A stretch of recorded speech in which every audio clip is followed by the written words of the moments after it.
One of the best image loading libraries that I have used so far in a Kotlin Multiplatform project is called the Landscapist. It's developed and maintained by Skydose.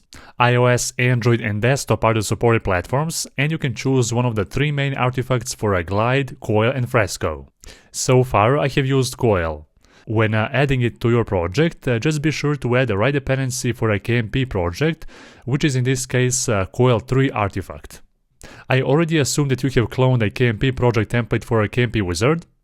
In this case we are using Compose Multiplatform and sharing the UI between Android and iOS.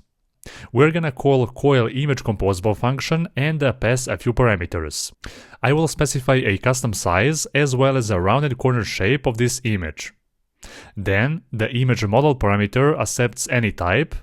In this case we're just gonna load an image from the network, which is why I'm going to paste here an image URL in a form of a string. Then we have an image options parameter where we can customize the image itself. You can even apply a color filter to make your image look black and white. Also we have a placeholder preview parameter to specify a placeholder image. There is even a loading and failure composable lambdas that allows us to define a custom composable that will be used and shown in a place of our image when that data is loading, or if we receive some kind of an error when fetching the data. Pretty convenient and opens the door for various customization options indeed. For now, I'm just gonna add a simple loading indicator when the image is loading.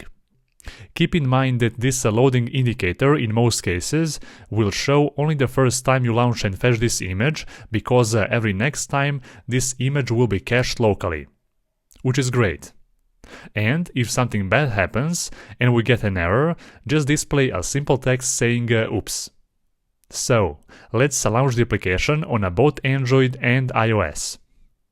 As soon as the application launches, we're gonna see that loading indicator for a moment, and then the actual image.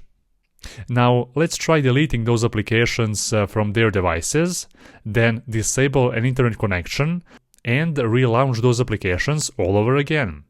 In this case, that error message will show up instead. It works great, really. Oh, and by the way, don't forget to add an internet permission in your Android manifest file. What do you think about that? Have you tried this library before? Comment down below and let me know.